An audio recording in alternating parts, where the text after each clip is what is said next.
How's it going, guys? My name is Zach with the Movie Castle, and today we're going to return to the 6 films to keep you awake pack, and we're going to be talking about Spectre from 2006, aka Regreso and Moira.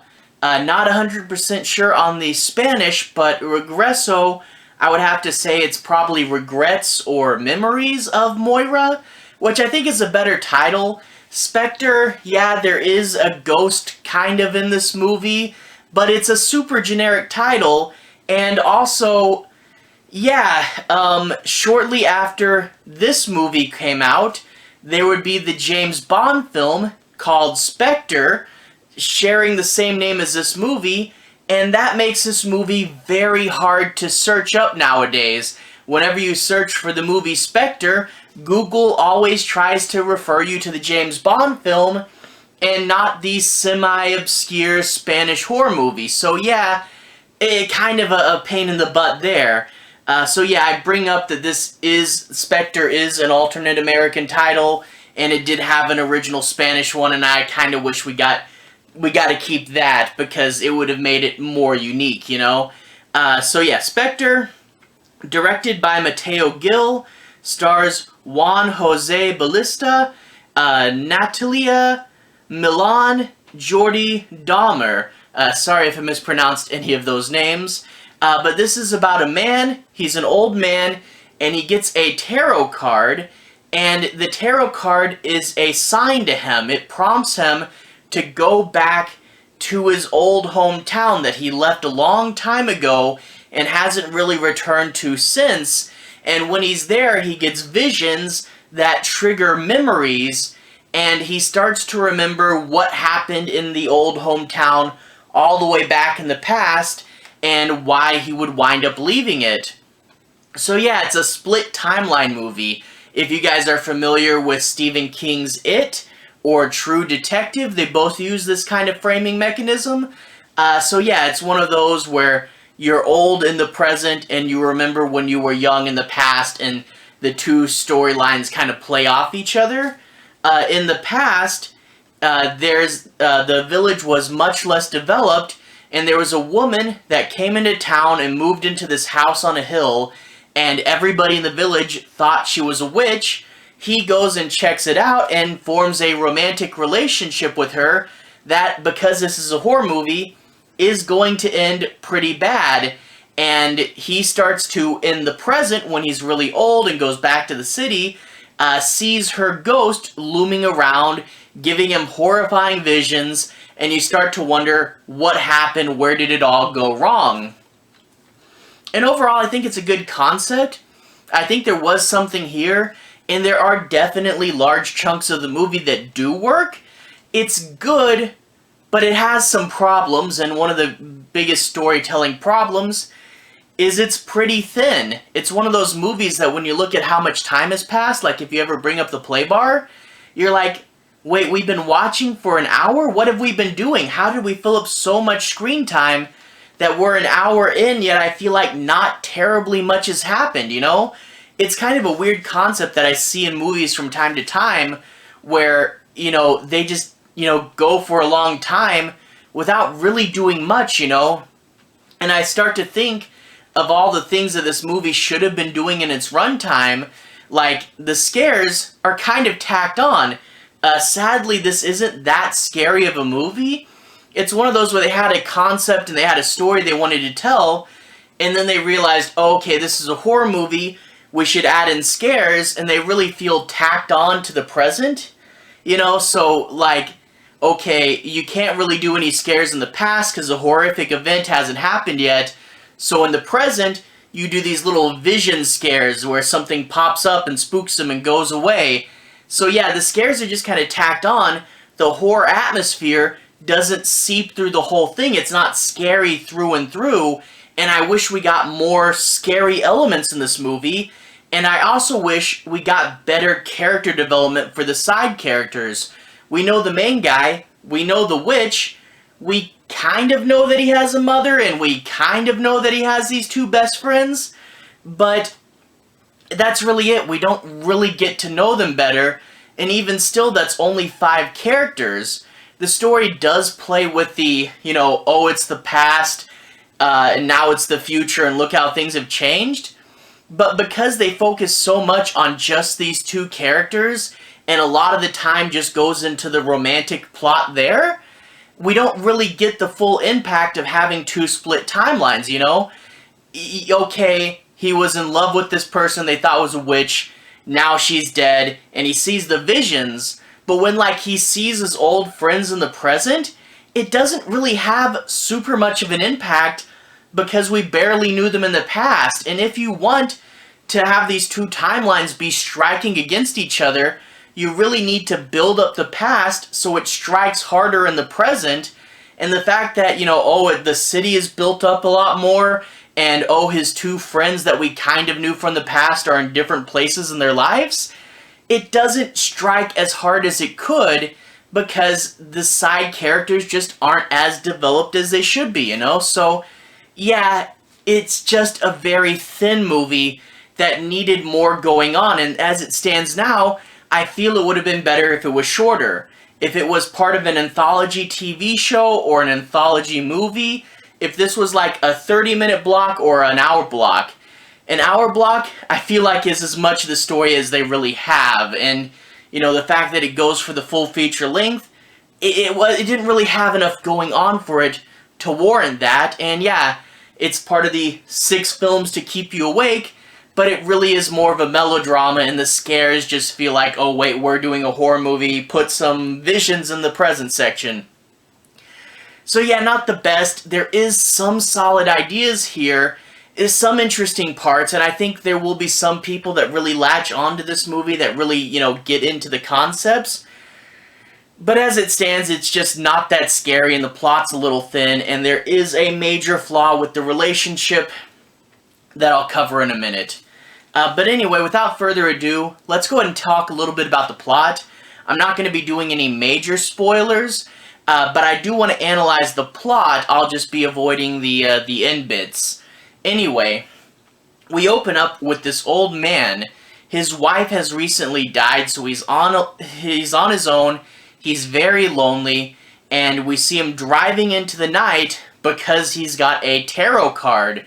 This tarot card is number 6, the Lovers, and it means something to him. It's a specific thing from his past, so he's going to go and see if he can find out why he was sent this. He's going back to his old hometown that he's not been to for a very long time, and he starts to get spooky, creepy visions of the past.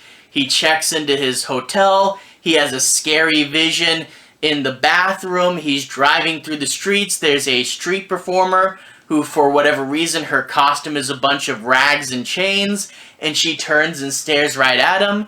Yeah, these visions are a little bit tacked on, but at least there's something spooky, But he talks to his old best friends, and he finds out one is a successful restaurant owner that even has a second location, and that one tells him the other one is homeless, he's a drunk, and he says he's very mean and to stay away from him.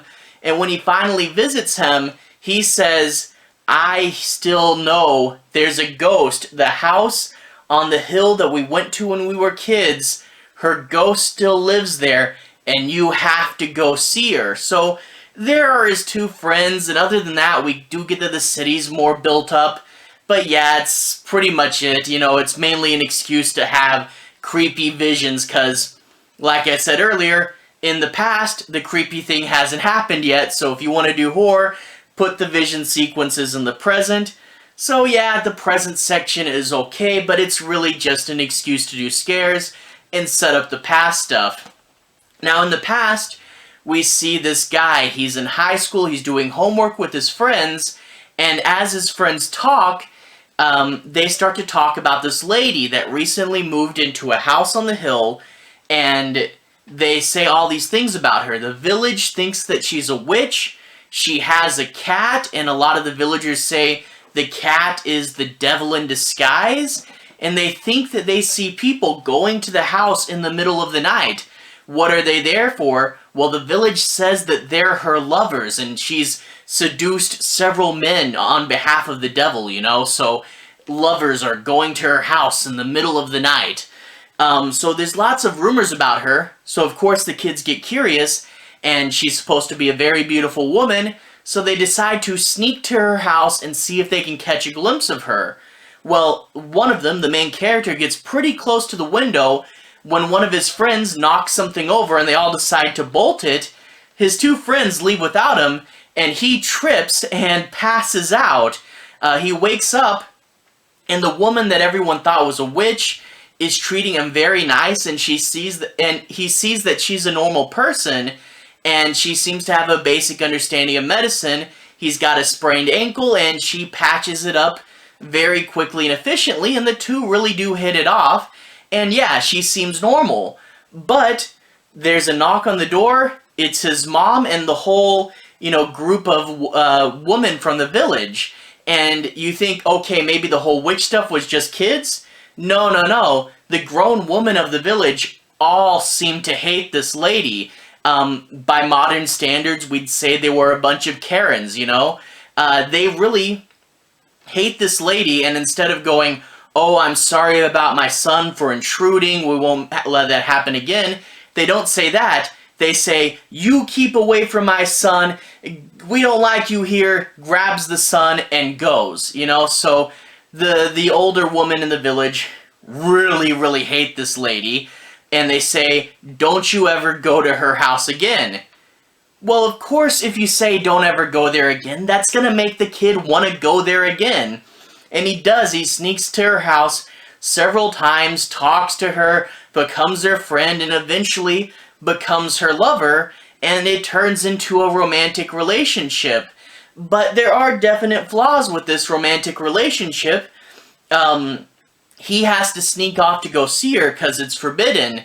And because he sneaks off, he goes, oh, can I come in the middle of the night maybe? And she says, it is not a good idea to come to my house in the middle of the night. There may be something that you're not supposed to see. And he goes, what is that? And he starts to remember that rumor that she has a bunch of other lovers coming in the middle of the night to her house, and he starts to get jealous of these other men, so there's a definite jealousy problem there. And overall, with this plot, I was kind of hoping that the shoe would drop, because the witch seems like a nice person in reality. Not really a witch. What's going on here? She seems nice.